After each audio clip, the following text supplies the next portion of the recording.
All right, thank you all so much for coming to our STR Meet a Method event.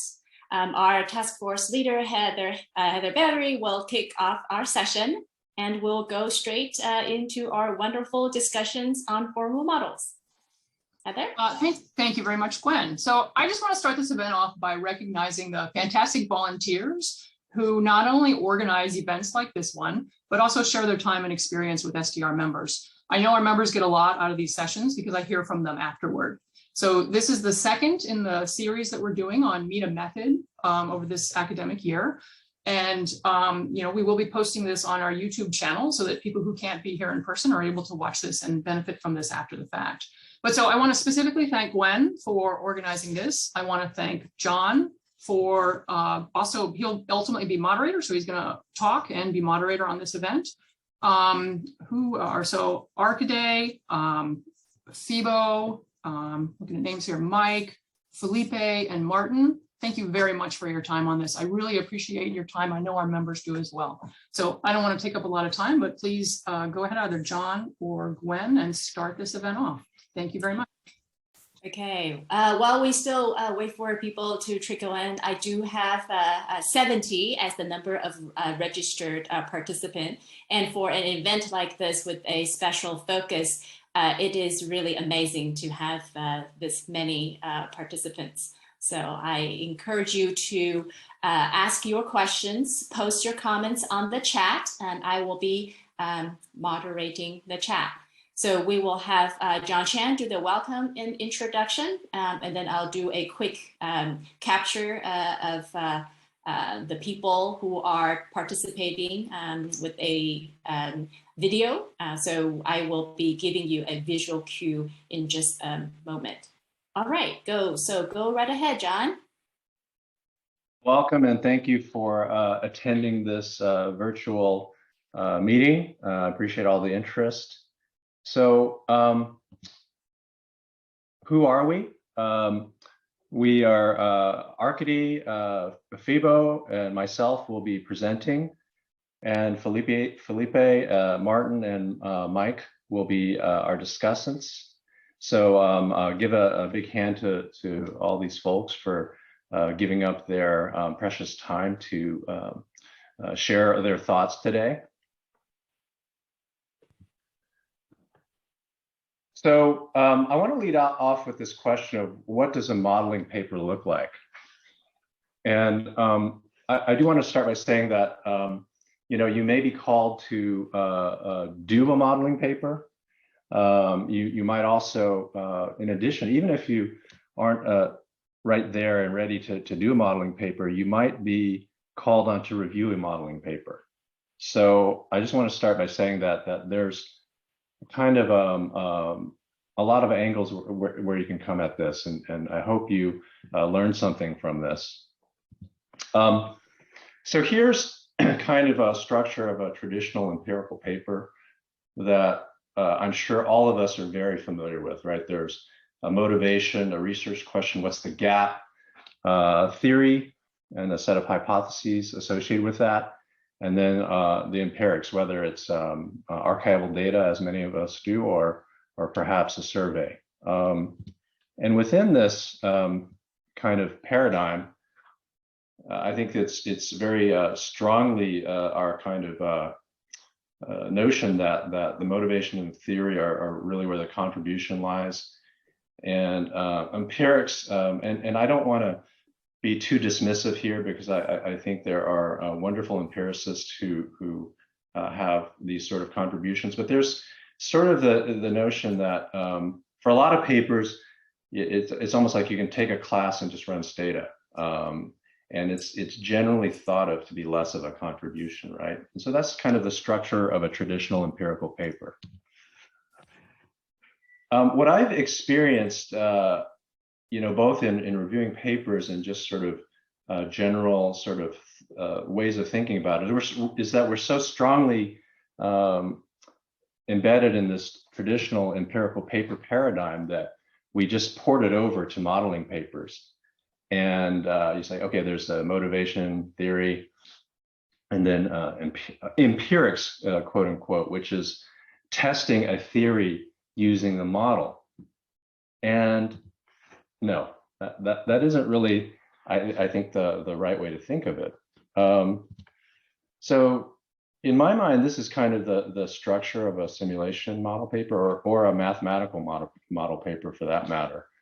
And for you modelers out there, this is certainly old hat, I think, but there is, like the more traditional empirical papers, a motivation, a research question, and a gap. But the model is one way, I guess I like to think of it, is that the model states your assumptions about the world, and then in addition to that, what we're trying to do is bring out what the model teaches us about this world that we've constructed, if that makes sense.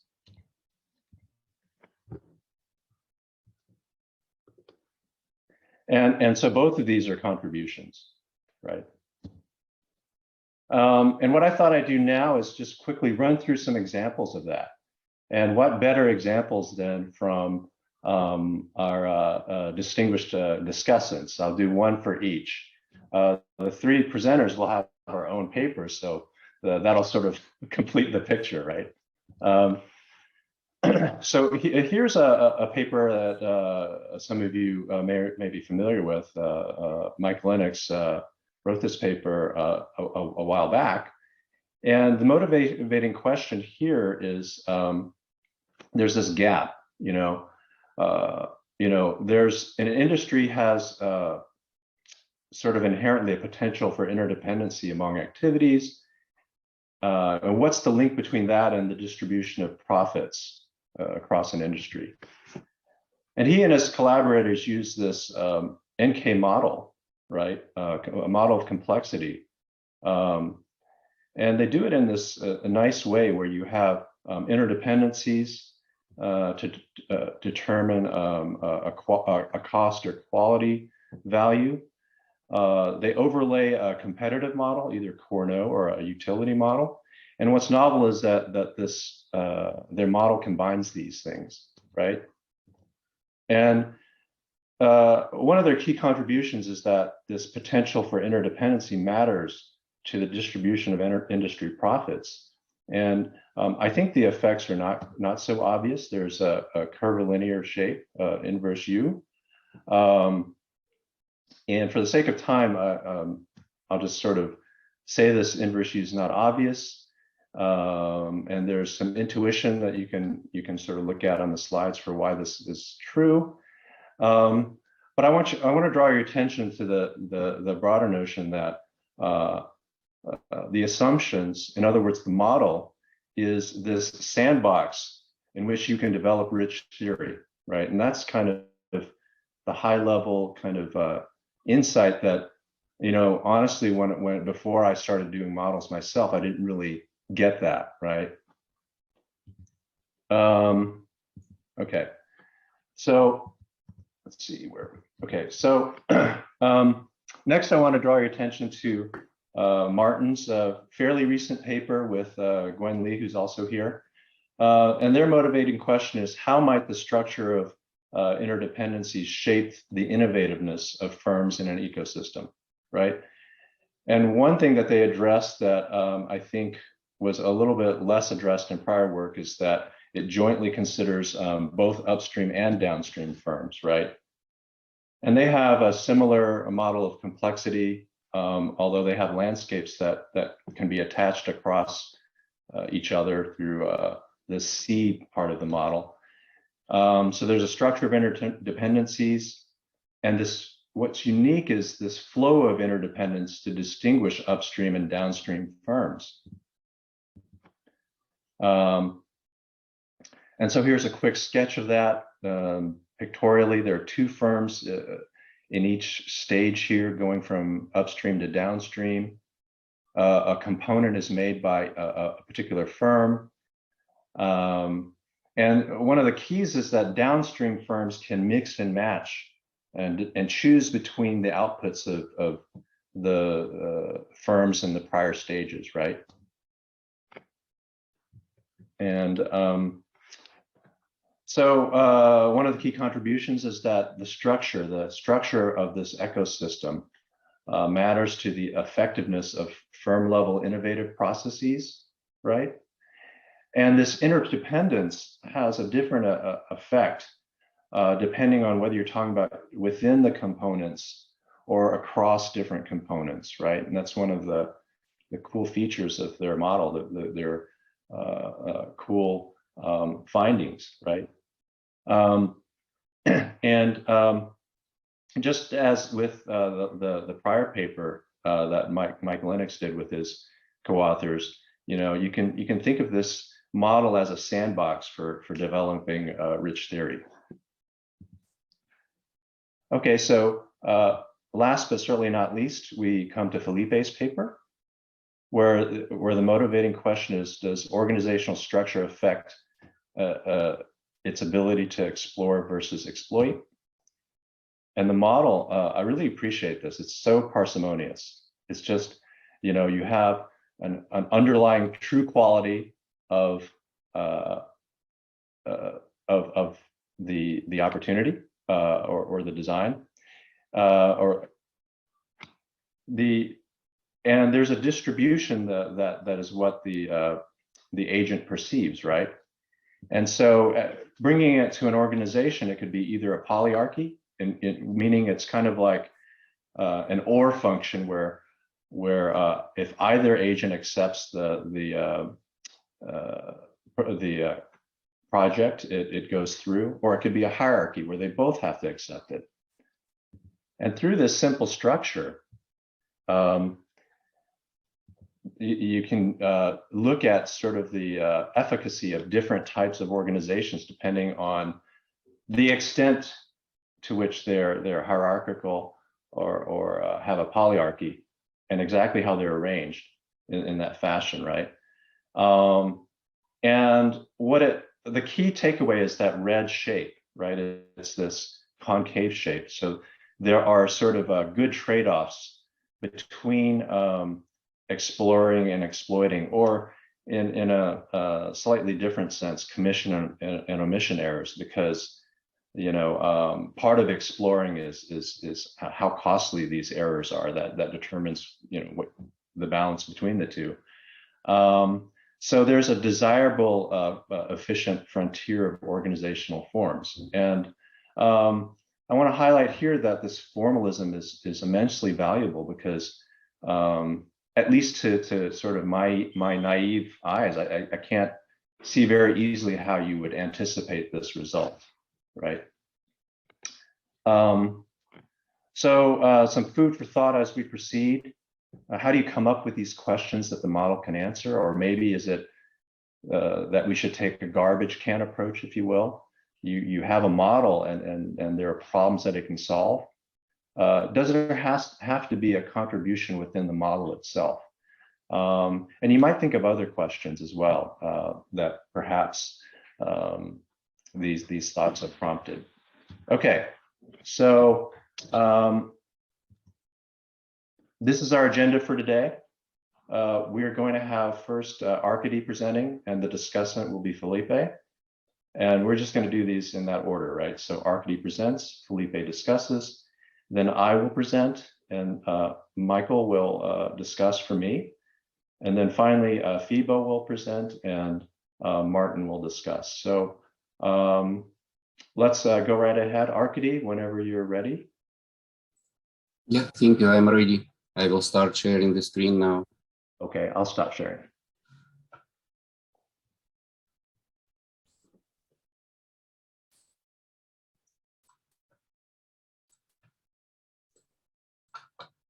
Good. Can you see my front slide? Yes. Thank you. Hello, I'm Arkadiy Sakhartov from the University of Illinois at Urbana-Champaign. I want to thank the organizers and the participants of this panel on how to contribute to strategic management theory through modeling.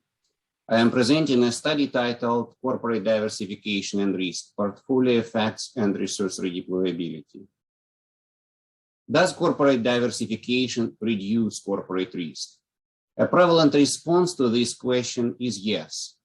This response is common among corporate executives. For instance, The CEO of Bombardier Incorporated, Laurent Baudouin, justified the participation of his firm in product markets for snowmobiles and railroad vehicles as a way to contain variance of corporate returns. Likewise, in diversifying between retail banking and institutional financial services, JP Morgan Chase expected a reduction in risk. In turn, the managerial appeal to the risk reduction in geographic diversification is seen in this quote from the 10K report of ExxonMobil.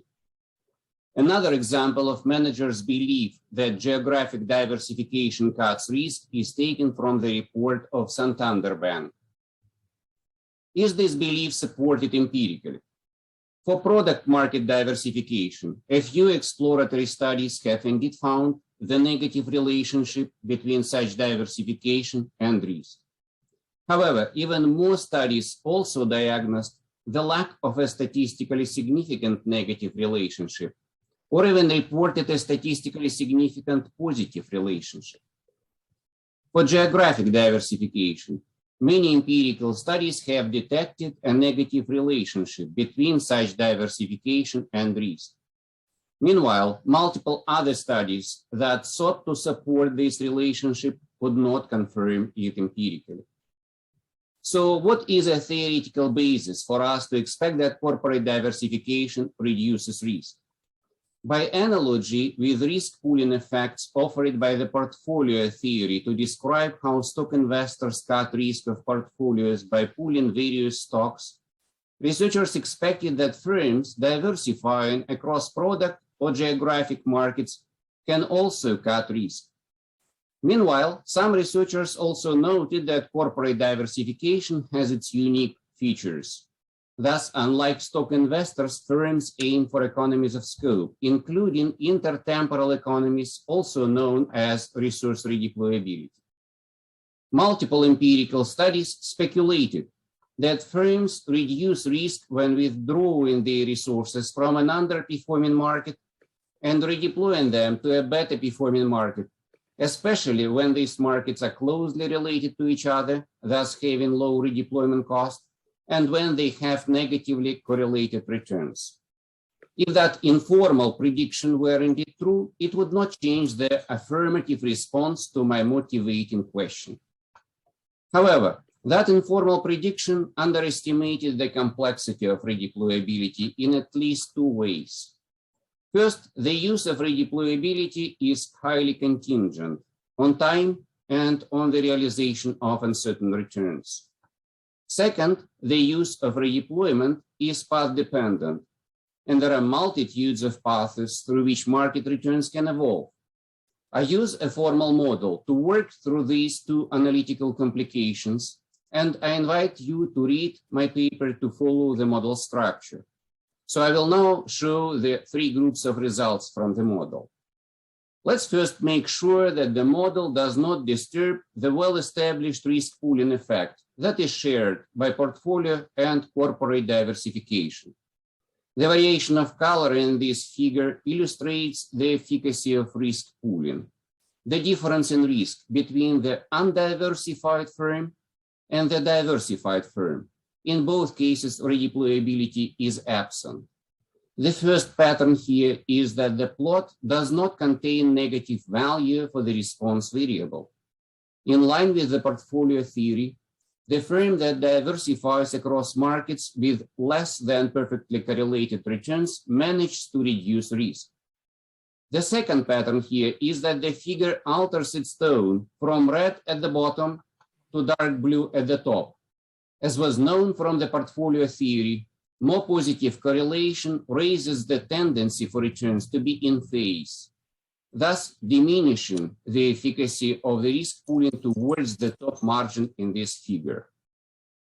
The second group of results is unique to redeployability.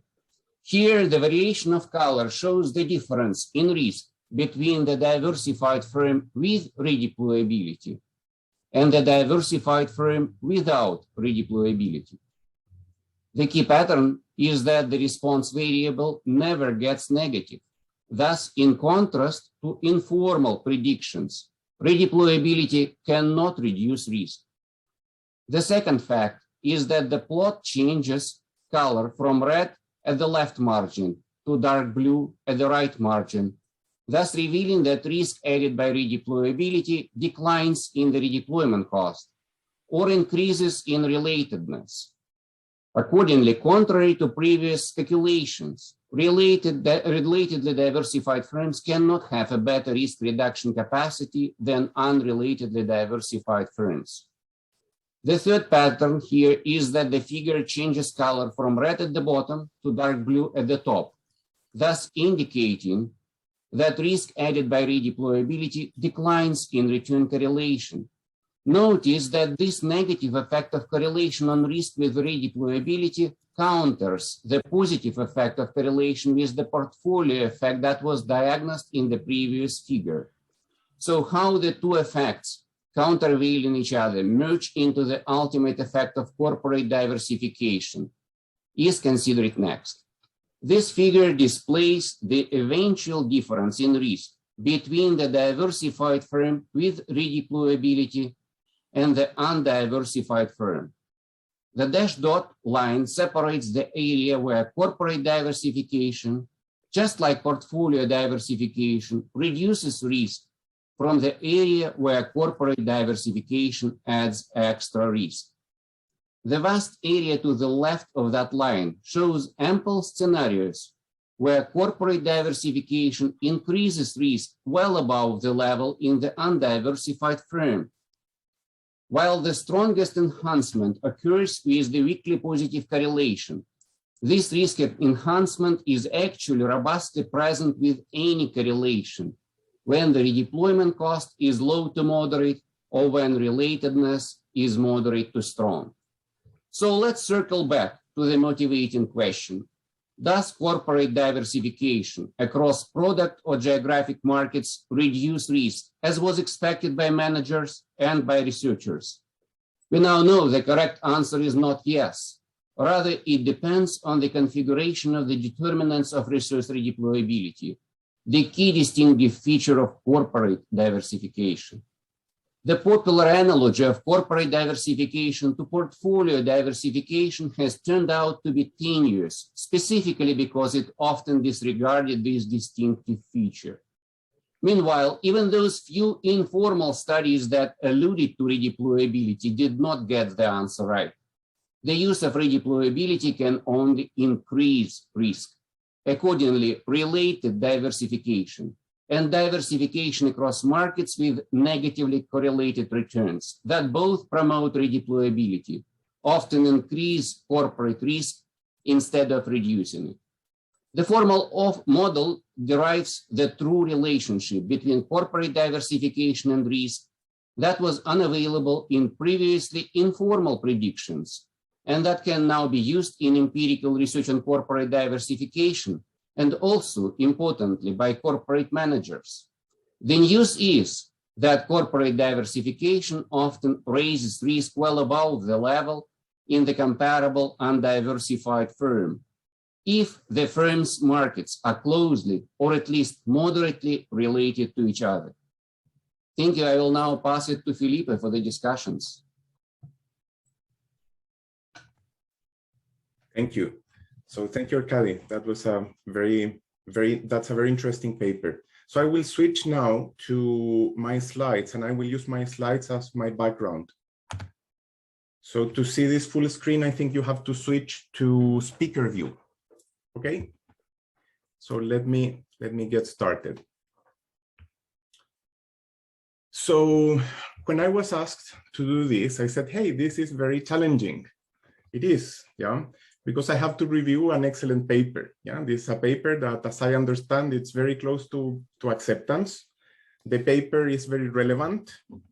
The paper has interesting results, and it's also clearly written.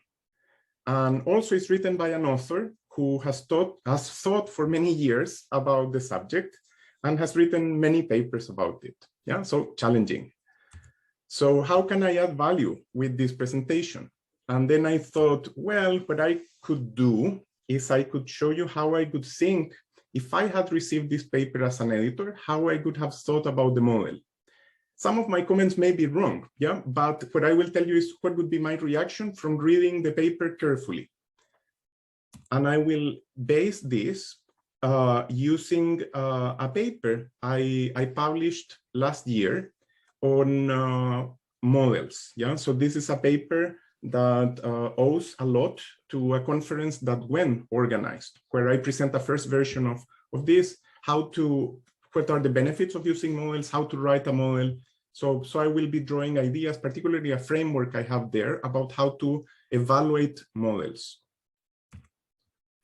So probably I will not add much value to Arkadiy. Sorry, Arkadiy. Yeah, but the hope is that I will add some value to those in the audience who are thinking about building a model, have not written as many models, or are considering, yeah, whether to write a model and how to write it. So the idea of this framework about thinking of the quality of a model says there are three main dimensions. One is the relevance of the thing that's addressed by the model. The other is the surprise of the results. And the other is the simplicity of the model. Yeah, these are the three axes. Yeah, so the higher you are on the three of them, the better. So regarding relevance, I think it's super relevant. First of all, there's a practical relevance. Sorry, someone says, I can't see the presentation. Is it my problem? You have to switch to speaker view in your top right. Hope that works. The others can see the presentation? Yes, okay, thank you. So very relevant, first of all, practical relevance. Resource redeployment is a very common phenomenon. All firms do this. Theoretical, really relevant. Yeah, this is at the core of many theories like the RVV, dynamic capabilities, the resource allocation process, diversification, international management. So very central. So high relevance. Then surprise. Yes, there are cases where diversification doesn't have the aimed objective. And the main way of thinking about diversification that we know, which is Markowitz's portfolio theory, it's not the right way to think, or it's not the complete way of thinking about this. And also provides a new way of thinking about how to make sense of the conflicting observations. So I would say surprise also very high. And then simplicity. Yeah, and in that paper about models I wrote, I said there are from very simple to very complicated models. So my question here is where to place Arkadiy's model in this spectrum. And at least my feeling when reading this is I wasn't sure. So there were some signs of complexity. For example, there were 32 pages with appendices.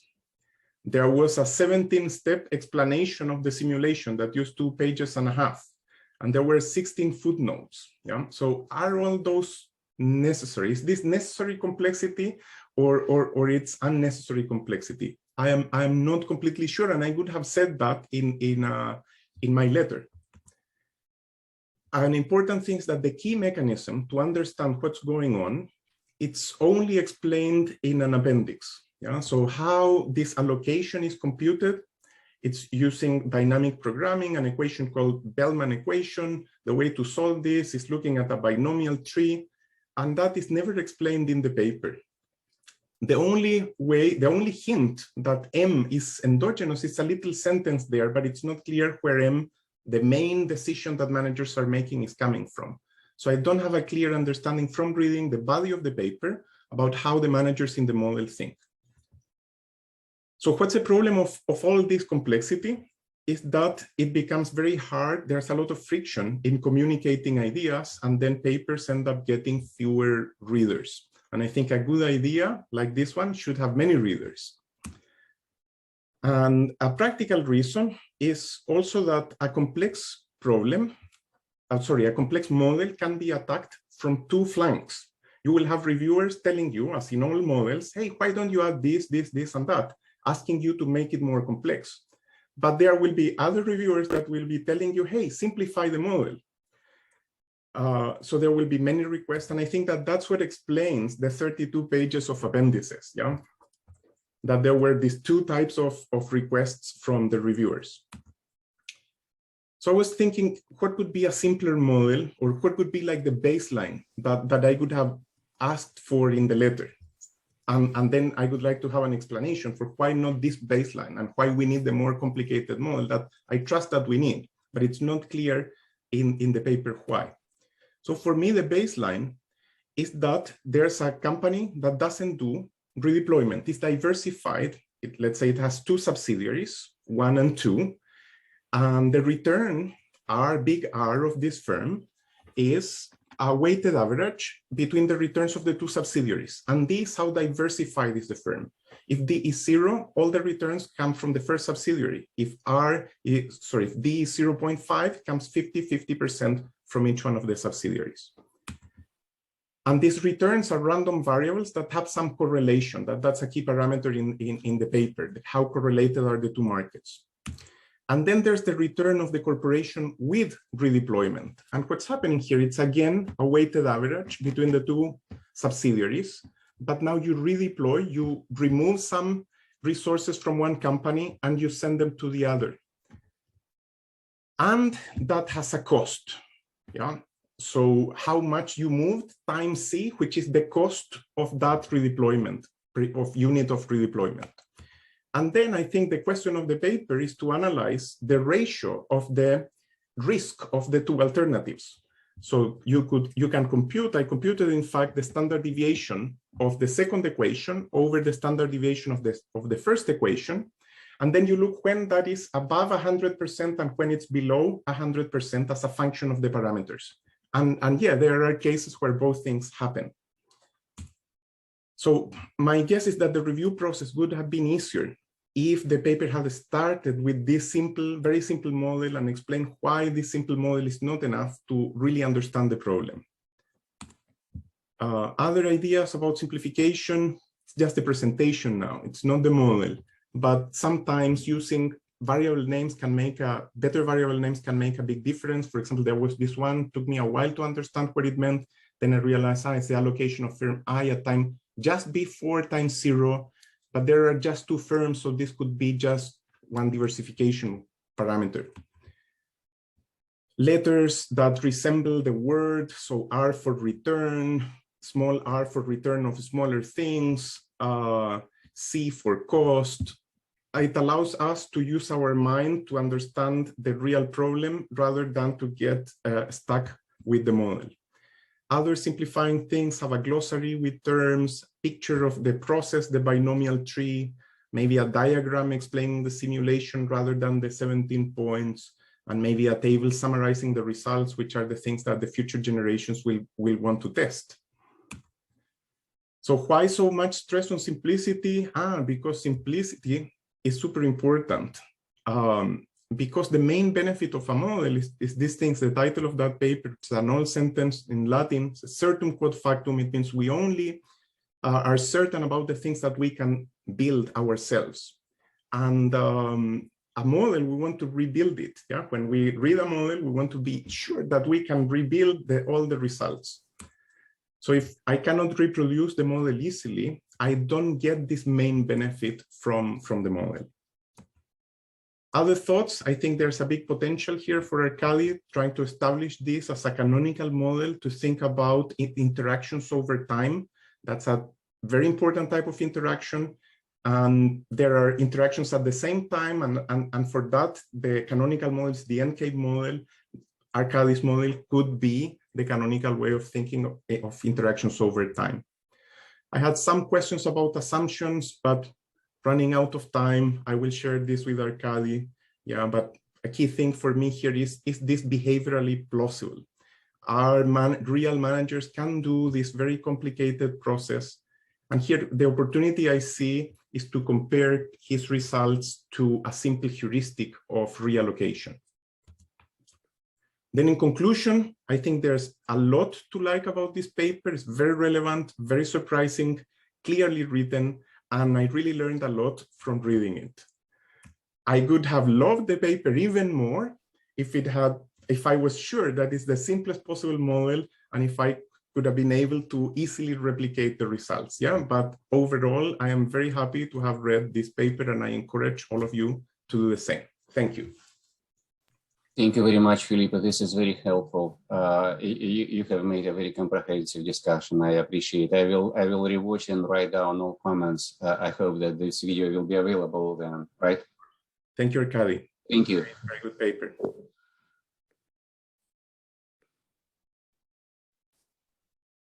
Okay, so if I'm not mistaken, I think I'm next. And so for the sake of time, let me go ahead and get started.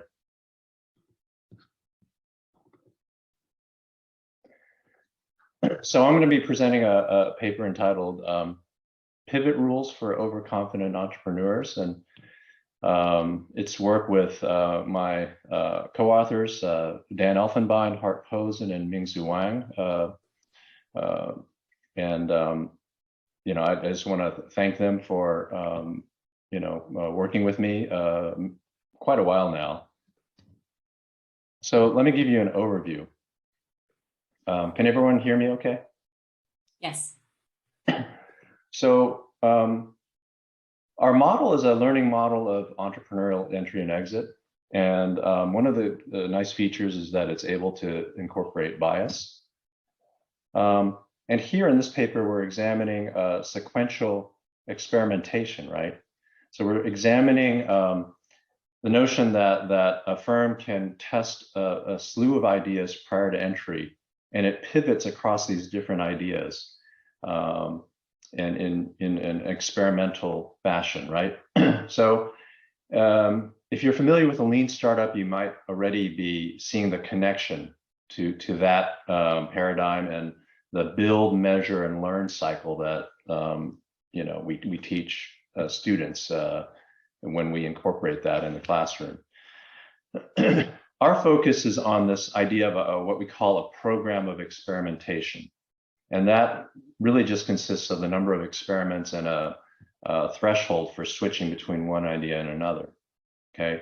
And this, as I'll explain in more depth later, this contrasts with recent work that focuses primarily on a single experiment and a subsequent pivot. And I guess in a nutshell, the model's main ahas are that it sheds light on conventional wisdoms and other notions about the lean startup. For example, it contrasts with popularly held virtues of aggressive and frequent pivoting. Aggressive pivoting increases performance for overconfident entrepreneurs. And I hope to get to that here. I have a lot, so I'm not sure, but and currently it's under revision at AMR.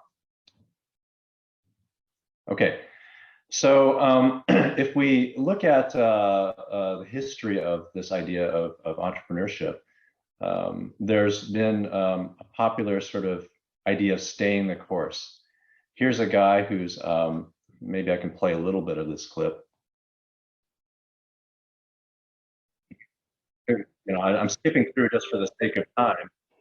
I'm skipping through for the sake of time, but he's, you know, apparently a talented animator. Actually, he's a very talented animator. It's Walt Disney, right? And he failed for a long time before coming across the cartoon character Mickey Mouse, which is need to say no more. There's this familiar toy, the Slinky. I forgot to bring it here so I could show you. I have a Slinky somewhere, but you know, the original purpose was to use as a shock absorber for ships or something like that. And so this entrepreneur failed for a while, took a couple of years, and was eventually successful. More recently, there's been this mantra, you know, with fast-paced startups and things like that, of the idea of failing fast and failing often. So look at PayPal. In the span of time that these prior entrepreneurs were persisting with a particular idea, PayPal cycled through a bunch of ideas before hitting upon the PayPal that we know today. Okay, so the question is, what determines whether, when, and how often a new venture should pivot? And if you look at just, this is a very, coarse kind of thing, but it's suggestive that fast and aggressive pivoting is perhaps increasingly emphasized in today's world, right? So you do a Google Trends search, and pivot fast and is a term that is used a lot more often than pivot slow. And our study seeks to, in essence, provide some, what I like to say as rigorous circumspection to this trend. And let me just spend a little bit of time connecting with these notions from the lean startup, right? There's this idea of a minimum viable product to do rapid prototyping. It's conventionally thought to be really quick and dirty, low cost, very easy to build and evaluate. But in reality, I'm not so sure these ideals are so ideal. There are resource constraints. MVPs are in practice not easy to or cheap to design. And in some communications we have with the CEO of Intuit, his point is that feedback is noisy, and in his world of engineering, you can tweak these early ideas indefinitely, right? And as Ries says, Eric Ries says in his famous book about the lean startup, there perhaps is a misconception that these ideas of testing through experimentation and pivoting is a very clinical formula that you could easily do to make these pivot versus persevere decisions. And he claims, or he observes, that this is simply not true. Okay, so let me just spend a real short amount of time getting into our model. We have a very parsimonious models. There's just two types of opportunities, good and bad. You're good with probability P. There's noisy feedback. There is a cost to entry. So you have a pre-entry period that's costless to evaluate entry, and then post-entry, you may choose to enter and you can exit. So a quick way to sort of phrase this is that in the pre-entry period, you learn, but you don't earn. And then post-entry, you experience profits and losses directly, right? And you enter if you believe that the expected value exceeds the opportunity cost of entry. Showing some actual sort of simulation outputs is sometimes helpful to see what's going on, right? So in our model, we have an entrepreneur with a 50% likelihood of having a type H or good idea. If the entrepreneur enters, it begins accruing profit and loss. There's a threshold that we can calculate. It's a Bayesian correct threshold, if you will. And entrepreneurs enter if their beliefs exceed this threshold. You can see here depicted that there is a mistake in that black line is an entrepreneur with a good idea that doesn't enter. And then finally, an entrepreneur that has entered can exit if it determines that its idea is poor. Okay. Sorry, my computer's lagging like crazy. I don't know why. So we can, our ideas are very much mapped to the lean startup conception very easily of this build, measure, learn cycle, right? So this sort of build, measure, learn is abstracted in our language as an experiment. And then we also have directly ported the idea of pivots and ideas. Okay. And revisiting this terminology, which helps define our contribution, we think of this pre-entry period as a program of experimentation, where prior work has tended to emphasize a single experiment. We think of this as chopping up the pre-entry period. You have experiments. The question is how many you should have, and when should you pivot? What's the belief threshold for which you decide whether to pivot or not, right? how strongly do your beliefs have to be about it being a good idea for you to stay the course rather than pivot? And so here's one of our baseline results with unbiased entrepreneurs. So they don't have any cognitive biases. The key result is that you see here that conservative pivot strategies where your pivot threshold is rather low, right? So you would tend to stay the course. Conservatism is generally good. Balanced strategies are optimal for a given range of, it should read X, which is the number of experiments. You see the yellow line is superior for a range of a number of experiments that you've decided to have. And there are limits to experimentation. The profit eventually falls, no matter what your threshold you decide for pivoting. If you have too many experiments, it's not a good thing, right? And so entrepreneurs should be prepared to pivot, but more pivoting is not necessarily a good thing.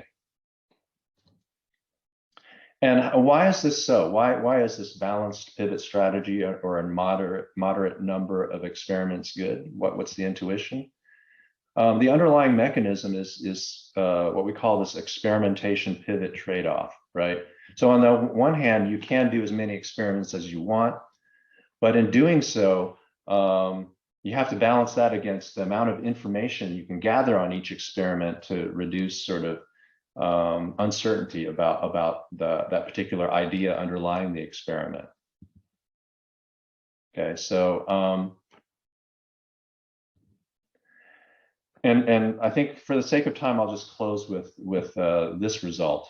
Are more pivots associated with greater performance? And we can think of this as sort of an empirical question. For an empiricist, would they expect to observe that in a real world setting? There are reasons to suggest that maybe the answer is yes. So, you know, some entrepreneurs just may have a better notion of how to experiment across ideas and how to sift through those, right? And that's, by the way, the number of pivots X in our model, in a sense. But an important factor in considering this question is the selection effect, right? Those entrepreneurs that have the bad luck of needing to pivot are saddled with this problem of having less time to make each decision, right? And they're less informed. So that's sort of the intuition underlying this figure, why we might expect from our model, if an entrepreneur has a greater number of realized pivots that he's taken, the profit should be lower. Okay, so for sake of time, I'll skip this. And let me just conclude with some of our intended contributions. We have a formal examination of this idea of a program of experimentation, this sequential idea evaluation and pivots. You know, how many ideas or experiments should we conduct? How should we decide to pivot? We put some sort of conditions on this idea of pivoting fast and often. Conservatism is sometimes better. And an empiricist who's looking at like real world data on performance versus number of pivots should exercise caution in interpretation, because this selection effect that I just talked about does matter. And it's not just a function of, for example, capabilities or the right pivot strategy. So that's all I have.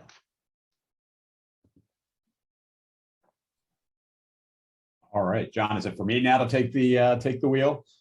Yes, you have the wheel. All right, let me just pull up some slides here real quick. All right, hopefully everyone can see this now. So, you know, similarly to Felipe, I have on my hands a very well-developed, well-thought-out paper. So there's not a lot of specific comments that I'm going to bring, but I do want to bring some kind of just broader overarching thoughts here about the work that they're doing. I think this is an excellent example of the value of modeling. I love that the paper is grounded in this kind of popular phenomenon of lean startup with these recommendations like pivot early and pivot often. But what they're fundamentally doing is unpacking that and providing a mechanism for us to understand at a more specific level what exactly would we recommend in different circumstances. I also think that they are tackling a problem that is actually far bigger than the question of pivot or not. So just to have some fun, I thought I'd reframe their paper in the following way. Imagine the gold rush in California back in the 1800s or so. Here's an artist rendering of that event. And if you think about the challenge as a gold miner, is you come into, this is the Sacramento Valley, supposedly, you come in and you see all these people mining for gold, and you have to decide, where do you look for profitable opportunities for mining gold? So if I was going to use that framing here, you can think of kind of what they're doing in this paper in the following way. If you think about this geography having a grid on it, each piece of that grid represents a potential idea, right? A potential profitable opportunity here. And so in their model, actors are effectively forming expectations about the potential profitability of each idea, of each of these little spaces. And then they're running experiments. They're updating those expectations based on some information that they receive, and adjusting the likelihood that they think a given plot of land or a given idea is going to be profitable. And so they call this idea of moving from one place to another is in essence the idea of a pivot, right? So we're searching one place, we're running some experiments, it's looking unfavorable, we might pivot to a new location and decide to experiment there as well. And then eventually, after I've done a little experimentation, maybe pivoted a few times, I make a formal decision to enter, at which point I start my formal mining in my example here. And maybe I give up at some later point in time, but we decide to enter the market. And then they add some really interesting complexities here in terms of actors may have some biases in their expectations. And then they have what I'm calling tendencies, but this is this idea of, are you more aggressively pivoting? Are you more conservative in your pivot? So if I was going to summarize the findings here, it's kind of a classic Goldilocks outcome here. And I don't say that pejoratively. I mean that very positively here, that, not surprisingly, the answer is not pivot always or pivot never, right? They show some good evidence that pivoting can be valuable, but there clearly is a sweet spot here. They talk about how aggressive actors can mistakenly over-enter basically, and conservative actors, while are more likely to make good choices on entry, they might miss out on some profitable ideas because they have not pivoted as often. The last part that John was talking about I thought was fascinating and a good example of where modeling can inform empiricism in really important ways. John advancing this idea that you might actually expect to see a correlation between the number of pivots and profits and a negative correlation. But the reasoning is, if you are pivoting more, it's because you've had bad experiments, there's bad luck. And so that's why we're getting this negative relationship, and we shouldn't interpret that as negative for pivoting. I think at the heart of the paper, and again, where modeling can be so valuable here, is really starting to get at this idea of optimal timing, right? What it is, the right number of pivots, how frequently do you pivot? And they have a number of things around the overconfidence of the entrepreneur and the like that are determining what is the kind of optimal level that you would recommend for pivoting here. And I think there's a nice, general takeaway for the lean startup crowd, which is, hey, don't necessarily pivot early and often, right? That could be fatal for you in some of these circumstances here, and the like. So overall comments here, first of all, again, I think this is a great paper. I love the fact that it's grounded in a popular framing here, and then providing much needed nuance to something that otherwise is a little squishy here. I would observe, and I think this is a strength of the paper, this is in essence the classic market opportunity search problem. And so you see I have the image of a multi-armed bandit here, which is like a classic search problem in modeling. I would just recognize that that's in essence what you're trying to tackle here with your experimentation and pivot. And I think that's a great opportunity for you all to broaden the framing here to kind of general search processes. So I would not get away from the lean startup framing. I think that's a great way to get entry into the topic here. Just quickly, some specific observations and suggestions. I love computational modeling. That's the majority of what I've done. I did wonder, like, this might be able to be done analytically and still get some of the same results you had there. I didn't think enough about it exactly how I would model it that way, but just something to think about. Did you need a computational model? I was trying to think about if you were going to tell this story to a manager, what would be the more kind of common advice that you have? And this is always a challenge for us modelers of how to take these somewhat, in the weeds or in the sky models and turn them into like concrete advice. I think there's something there, and I would challenge you to think, even more explicitly, like what would be the recommendation to a Silicon Valley manager with the work that you've done. This is a little bit of a nitpick. I was just thinking about the way you did pre-entry. Is that really how we experiment, or do you only get to experiment after you enter? And I don't know if it would change the model very much. I understood the reasons why you had it the way you did it. It did make me think, could actors run multiple experiments at the same time on different ideas? So in the model, they kind of experiment in one idea and then they decide to pivot to a new one. Could you experiment somehow on multiple ideas? Also made me think, could you repivot back to an old idea, and what would that mean? So, I'm trying this idea, it's not working out, I pivot somewhere else. Maybe that one doesn't work out. Can I repivot back to where I was before? You do see that sometimes in the quote unquote real world. And then, a question about, how is the initial distribution of beliefs created? And that relates to what I'm going to call extensions. So I don't think these are things you should incorporate into the paper now, because I think it really holds its own as it's currently written. Maybe not surprisingly, I'm gonna quote myself here, but think about competition. How would competition, if you explicitly modeled it, affect the outcomes here? And then another topic I'm really interested in and thinking a lot about is market failure. Now, let me talk about each of these, quickly here. So again, replicating things I've done in the past, so I apologize for that. But imagine if you had a simple model of competition. Firms are competing on output, and that's determined by both the number of competitors and the relative efficiency of each of those. You could have a whole bunch of sources of uncertainty. You could have uncertainty in demand, you could have uncertainty in the production function, you might have uncertainty about competition itself. And you allow for heterogeneity and expectations, which is pretty common in our work when we look at search processes. I would just highlight that it's actually pretty easy to illustrate. I actually don't even need to simulate it to show that overconfidence can actually be beneficial. And what it causes is, in essence, over-entry, which overall depresses prices and hurts profitability, but actually might do so less so than others who are less confident than the overconfident person. So I raise this because then when you start thinking about the pivot question, or what I'm calling search, we have a whole bunch of interesting implications. Like, how do we react to the behaviors of others? If I'm aggressive and someone's conservative, how does that influence my entry decisions? Can we learn by imitating rivals? Am I observing what they're doing? If I use my analogy of the gold mining, am I looking at where else people are mining, and how does that influence my expectations? And then you can think of a whole bunch of gaming behavior where I start to maybe share information with rivals to maybe thwart their overconfidence. Or could there be signaling games where I'm trying to do false pivots? I'm trying to fool the market into thinking this is a profitable opportunity while I'm mainly, still experimenting in other areas. And again, I view all of these as extensions to what you've done and maybe future work.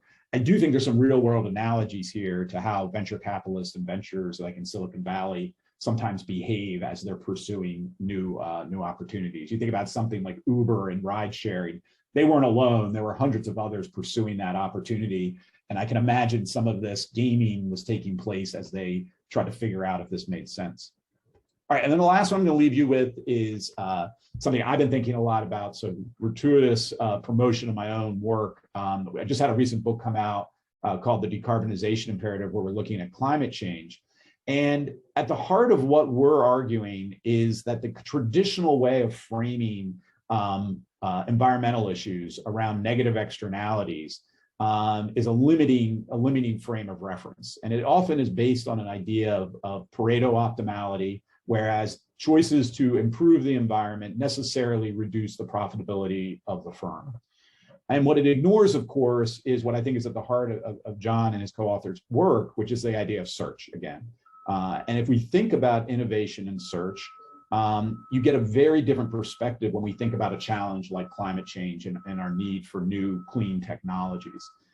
And so this is where I'm going to blow things up to a much broader perspective here, and an argument that the type of work John and co-authors is doing is, I think, could be critically important for a whole number of issues and around policy and the like. So if we put innovation and search as central to kind of market-based economies, a la Schumpeter here, I would argue that traditional models based on optimization and equilibrium aren't up to the task for understanding these issues. Computational models of search, like they've done here, are actually designed with innovation dynamics in mind.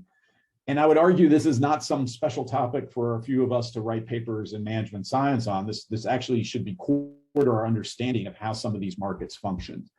And it definitely changes the way we think about institutions, that institutions policy now can create the conditions under which we are able to innovate and search. It's not just about solving the negative externality. So when it comes to climate change and our need for clean technologies, there's a whole set of policy instruments around subsidizing R&D, helping innovation that can help generate a transition that go far beyond the traditional ways of just thinking about we need to put a price on carbon here.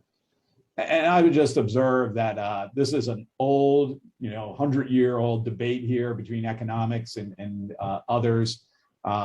These critiques of whether firms actually optimize and whether markets equilibrate. And I just listed some. I could list hundreds of others here. I just think this is a fundamental question that those of us in strategy are well positioned to tackle. And I think those of you using models like John and his team have developed are really asking these fundamental questions about search and innovation that, again, haven't historically been well treated in kind of quote unquote mainstream economics. And so, for example, another one I've been thinking a lot about is ESG and some of the conventional wisdom there. And I think, again, if we think about investments as search, you get a very different perspective on what ESG means and the limiting factors and the opportunities there. But I'll pause there and just say, again, this is a great paper. And I think, again, you could take this in many different interesting directions. Thank you so much, Mike. The tagline that occurred to me in your talk is that, prospectors don't pan for gold in a vacuum. So that's a great idea for an extension.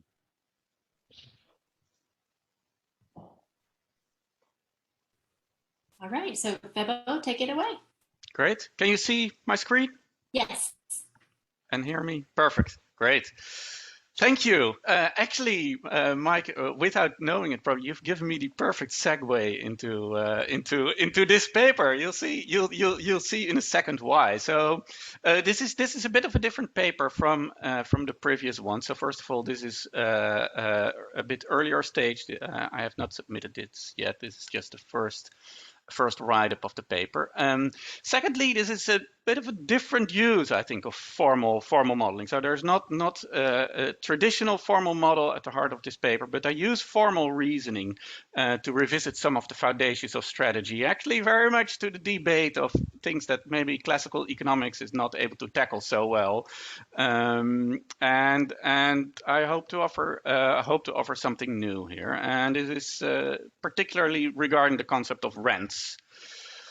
And to motivate why I think you should worry when you use rents, particularly in the current highly dynamic environments. Let me go back to actually traditional concepts of rents. So actually, Mike, per your point, here we see the Schumpeterian versus the traditional Ricardian view of rents, and you will probably recognize these from some first-year PhD class that you've done.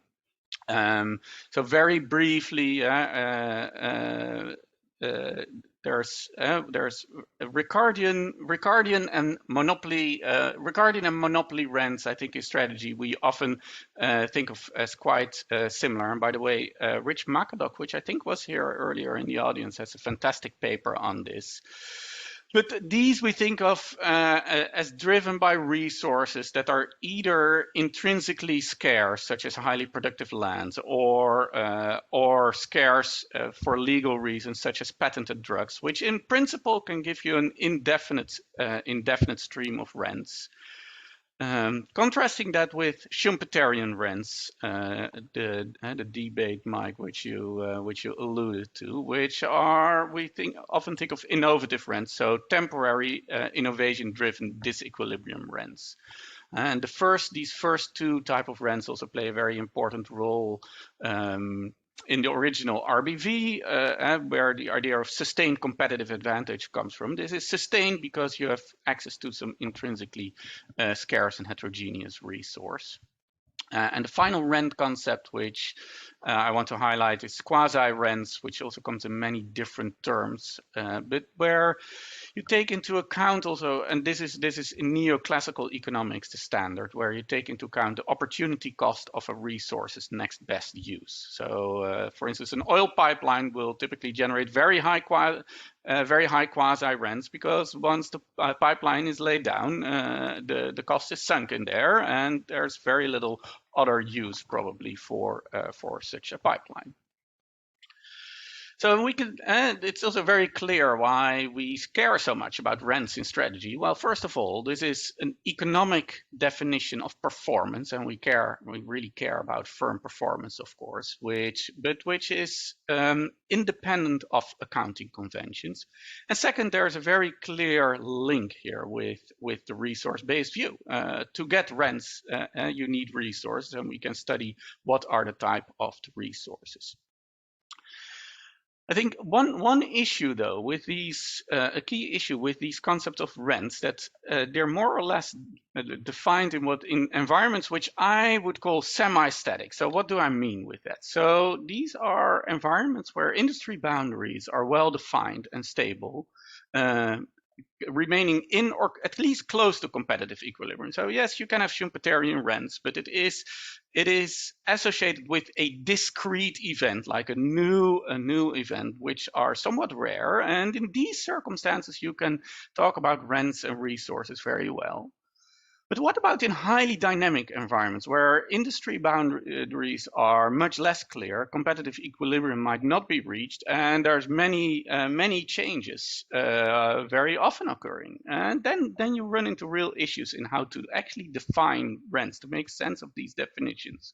These are not really new, like Winter 95 and Lippman and Remelto 3 have written already some wonderful papers where they raise some of these issues. For instance, you might really work like, how does this still link to managerial performance? In traditional rent definitions, sunk cost is not taken into account. We really care about sunk cost. And actually, with highly co-specialized resources, can become very hard to define what actually Ricardian or quasi-rents mean.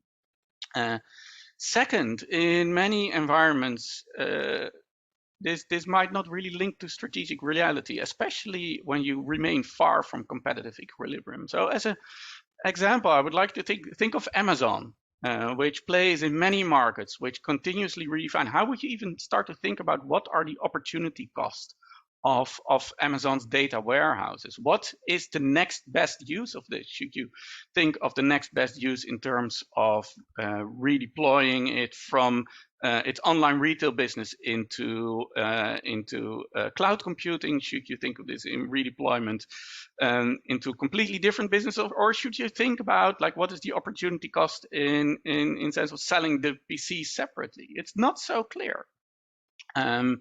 And these issues really relate to kind of critiques also on lacking dynamism in the RBV. So Nathan Furr and Kathy Eisenhardt just published a Journal of Management paper arguing that the resource-based view is really well versed in these more semi-static environments and less in these highly dynamic environments. So what I want to define in this paper is a concept of rent that actually is also useful in highly dynamic environments. And the basic idea is to do so in terms of the net present value over a time period. So this is the definition of what I call dynamic rent. So it's the rents from some time 0 to a time big T. And what is the net present value over time? Well, it's the discounted cash flows. These are the discounted cash flows. YT are the cash flows, and they are discounted with some cost of capital, plus the value of the current resource base minus the discounted value of the prior investments. So note that there's no industry, no definitions of industry boundaries here, no discrete resources or discrete resource changes. Just the opportunity cost really is defined here over time. It is what was the original investment or the original value of the resources that is taken as the opportunity cost. And I want to have a look at what are the properties of this definition of dynamic rents. So and that is an important part of the formal part of this paper. So first of all, this is defined over longer time periods, which is really different from earlier papers. So the opportunity cost is the capital cost of the total resource value for an outside investor. This is not definable as a run rate. So in the short term, opportunity cost actually equals profits in this definition, which actually means dynamic rents are equal to 0. And this actually is related to the argument Lippmann and Vermelt make. But this makes it very different from revenues or Ricardian rents or Schumpeterian rents, which makes sense. You can define these for arbitrarily short periods. Not so with how I define dynamic rents. This only makes sense over a long time period. And for those of you, so Gwen, you gave before the meeting, you gave a shout out to the LIVA measure. So this is long-term investor value appropriation. So you can think of this, if you are familiar with this earlier paper, as an empirical operationalization of dynamic rents using stock market data. What is fundamentally different, though, also from this measure, and that's the second thing that's fundamentally different of dynamic rents, is that it is stochastic. And that comes from two facts. First of all, resource value is typically unknown. So yes, you might say for listed firms, we know the market capitalization, but we also know that is not a perfect foresight of the actual resource value. Actually, in general, resource value is unknown, and it will be an estimate with uncertainty. Even if you were to be able to observe the current value of the resources to an outside investor, for instance, at the moment of sale of a firm, or like at the for V0 at the moment of the initial investment, even in that case, still cost of capital is uncertain. There is actually much more uncertainty probably than you think. So Fama and French have one of them Nobel laureates, by the way, have an important paper showing that actually when you estimate the cost of capital, you easily get to standard errors of 2 or 3%, which means very wide. Like the confidence intervals could be very wide actually around them. So in general, dynamic rent, we should think of this as a stochastic variable. And the final thing which I do in the paper, and I would say this is the meat and the formal part of the paper, is that rents are ill-defined over short periods. So I show that when you're sufficiently short over sufficiently short time, the uncertainty in rents will always be much bigger, essentially, than the expected value you get. Typically, if you go below a few years, there will be very high uncertainty in measuring dynamic rents. And actually, the same thing is over very long time periods. And to give you a quick intuition of why this is, and that will be my close. I will close with that. But over very short time periods, you can think of rents in a stochastic world, you can think of rents as measuring it with a noisy process. Some of you might recognize these as random walks. And the thing is with random walks, so these have a drift. So there is a competitive advantage over time, but over very short time periods, the noise tends to be much bigger than the signal. Only when you see a competitive advantage over longer time periods, actually you can distinguish that there is a competitive advantage. So these are 5 simulations of the same random walk, and you see only after a few years you can see that on average they will actually create positive value or positive rents. And the second thing is that over very long time periods, so if you go back to over rents that were generated 30, 40, 50 years ago, even with very small uncertainty margins of just 2% in your cost of capital, you get very big uncertainty margins of what your rents were. So after 50 years, the present value of $1 of rents with a 6% cost of capital would be $20, so very big, but with huge uncertainty margins, somewhere between 17 and close to $50. So over very long time periods, rents become very uncertain. So that is what I want to do. And then I see I have the wrong verses. So this is an old. So let me conclude verbally with the paper. So I introduce a new version of rents, which hopefully is with the intent that it is also valid in highly dynamic environments. And I think it's not. I hope this makes not only a contribution to the rent discussion, but also to make the resource-based view more dynamic. And have actually broader implications, not only for just profits, but even also for stakeholder theory and value creation, because also there the notion of opportunity cost plays a very important role. So with that, let me close, and I'm very curious what Martin has to say about the paper. And I will stop sharing. All right, thank you, Phebo. So let me share my screen.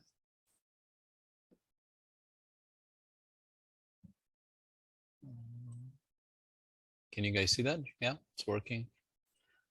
All right, so thank you very much. Thank you for the opportunity to discuss this paper, and thank you for organizing an interesting session. And it's always fun to learn about different approaches to models and theory building. So it was really a great session. So this is a paper. I'll talk a little bit about the motivation, and as Phebo mentioned, this is an earlier stage paper, so there's things which are maybe still evolving, and I also try to sort of think about a little bit more broadly. And I really appreciate what Felipe was saying in his first discussion, because many of those trade-offs I think are relevant here as well, you know, in terms of simple and relevance, etc. So we can sort of revisit some of that discussion here as well. So motivation for Phebo is, this is he's sort of saying there are these existing conceptualizations of rents and they do not capture the dynamic elements. And now, of course, we have much more dynamic context is much more relevant, and kind of the current traditional RBV is not really very well sort of positioned to do that. The way I think he mentioned that in the presentation, I think the way he's using a model is more of a way to create a language around dynamic rent. So this is not a typical way of, we have a model and we have to look at it as a way to generate some completely new mechanisms, right? But this is just a way to put a language around a certain types of arguments. And it's a very interesting way of using the model or using the math in this particular case. And we can also have this broader conversation. What do we think about this way of sort of using modeling? So he's viewing here rents as uncertain. There's some value over time that it sort of accumulates over time. There is a certain discount rate. And there are some assumptions about the T and the sort of the errors and the value as they evolve over time. And he makes several predictions that he mentioned there. So I have just a very basic, and I may be oversimplifying here, so I apologize if I do, but this is kind of my very quick sort of intuition behind some of these predictions. So for me, the proposition one is essentially saying over a short period of time, the rents or what we're observing as performance is not very informative. And basically the argument is this, that you have noise that is sort of increasing very fast. It's increasing with a square root of t, but we have a value which is increasing linearly with t. And then if we combine those together with, in a context of the model, we're essentially getting a dynamic like this. So it takes some time for the value to sort of play out and be evident in the data, right? And over a short period of time, we have the noise dominating. And that's why if we're observing performance over short periods of time where it is not very informative, and he's deriving what are the threshold values for t, where the information that is in performance becomes informative. So this is kind of a very basic intuition for the first proposition. Then the second one is also quite interesting, which is the second one. The argument is that the value sort of is proportional again with compounding. So this is something which we, is very well established. And early cash flows from an early stages of the firm, they grow over time as things are reinvested. So we can think about it as a flip side of sort of the traditional NPV calculations. And the key argument in proposition 2 is because of the early accumulation of the value and the compounding, if you look at performance as a whole as total returns, the early returns have so much weight in the determination that the recent values matter very little. And it's kind of the compounding and the early dominance of these values becomes important in driving the performance. And another element of this is that the total range become very sensitive to changes in R, right? So those are the two results we're getting in the proposition 2. And as a result, the very long-term rents are not very informative potentially not very informative because of those two mechanisms. And he again derives some threshold values there. So and there's also proposition 3, which I'll talk about in a moment, but in a more briefly. So what I like about this paper, so this paper is very nice, even though it's an earlier stage paper, it's very nicely written. I really recommend you to read it. It's a very clear logic. So on kind of the simplicity dimension that Felipe talked about, it's very transparent, very clear. I think Phebo does a very nice job guiding the reader through the model and through the logic. So it's really, it's a pleasure to read this paper. The setup is also very careful, very strong in the kind of the RBV literature existing notion of rents. The addresses an important problem. How do we think about rents in a dynamic context? Maybe the existing conceptualizations are incomplete. So that's again a very important issue here. And he's also, as he said, he's using a simple model or simple sort of mathematical approach to formalize language around dynamic rents. And this is an interesting way to think about it. So what are some of my comments? So I liked how you set it up in the RBV, but I still kept thinking about it. Well, there are maybe other literatures where it could be brought in. So you are very heavily, and maybe that goes back to your own other work, but it's very heavily in kind of the RBV space, but there's many other literatures or some other literatures that could be relevant as well. There is literature on attributions and CEOs and I don't know, luck versus performance. So there's a number of studies that I think here are relevant and could be brought in. Maybe this is not necessarily the main framing, but it could be made part of the framing and it would just increase the appeal of the paper. And maybe this is something that could be incorporated as you move through the review process. Maybe that's not something, if you want to get an RBV type of reviewer, maybe that's something that you can expand later. But I think the paper could be made more appealing in terms of its positioning, or the appeal could be broader as opposed to how it is written right now. I also thinking a little bit, and I think you mentioned that in the paper, is this really a novel type of the novel way of describing rents, or is it a novel way of how we measure the neoclassical rents? And I think this is more of maybe a wordplay in some way, but maybe I can imagine some maybe reviewers or some editors sort of pushing back a little bit to what extent this is a completely new category as opposed to a different way to think about the existing rents. And I think, again, you you describe, you have some discussion around this in the paper, but maybe scaling down some of these claims would actually be totally fine. So this is something, again, I don't have a strong opinion on this, but I thought about potentially, you know, how much of this a novel rent this is versus it's just a novel way of sort of thinking about the existing rents. Some comments about the propositions. Again, I think they all make sense. The proposition one is, I think you're essentially assuming these differences in how noise and value are evolving. So this is not something that in a traditional modeling sense would really emerge from the model, but given how we're using the model here and how we're using the math, maybe that's totally okay, right? So again, I thought it's fine. The proposition two, I actually thought about it a little bit. So you're making a claim that the long-term rents are not informative because of how sort of the early values or the early cash flows dominate.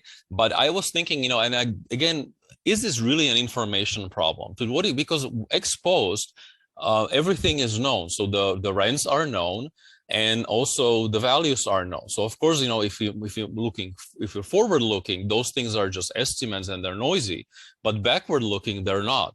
So you're talking about it as an information problem, and it's the long-term rents are not informative, but they're not informative only in the aggregate sense. But if we know the elements of the what are driving the total rents, do we really have an information problem, right? So again, this is something which may require a little bit more thinking. And again, the way how this is described, this is just kind of food for thought. But I struggle a little bit with that claim, to what extent these long-term rates are not providing information because of the early dominance and the sensitivity to R, if those things are known ex post. So that's something to think about.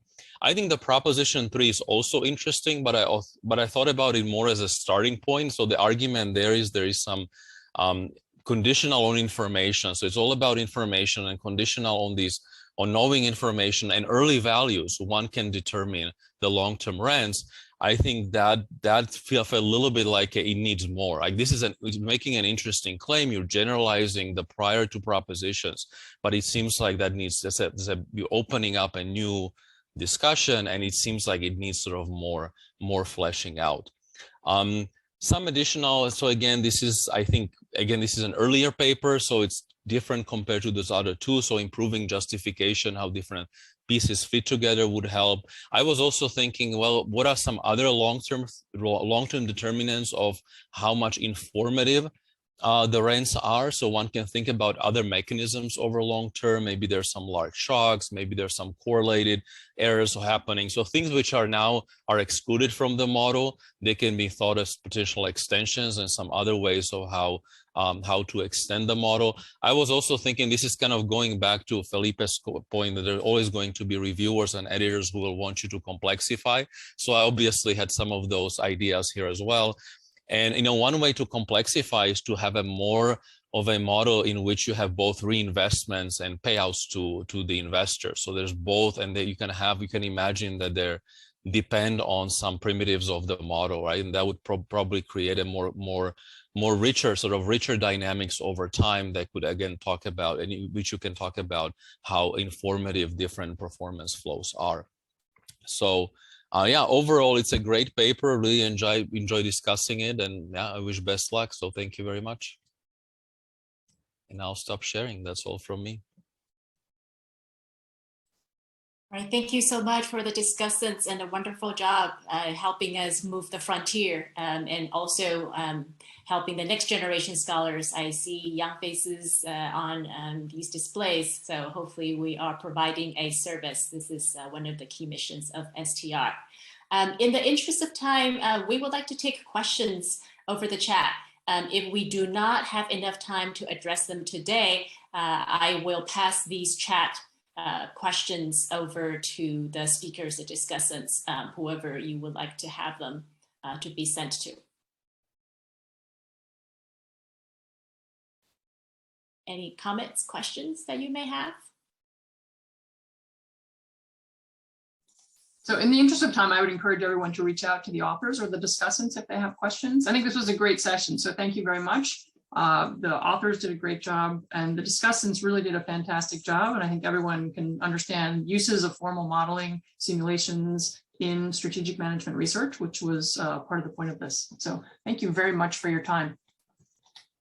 Yes, thank you, Heather. And I would only add that, we're out of time, but for those still on, I encourage you to, pass this on to your network, because I think there's a lot of ideas for how to develop a modeling paper that if you dig, there's a lot there from the presenters and the discussants. If I were to go back in time, starting out, I would definitely watch this video. And this will be on the STR YouTube channel, so we hope a lot of people will watch this. Thank you. Absolutely. All right, so that is our cue to officially end today's Meet a Method session. I look forward to seeing you all in the next year with many more events. Bye now. Bye-bye. Many thanks. Bye.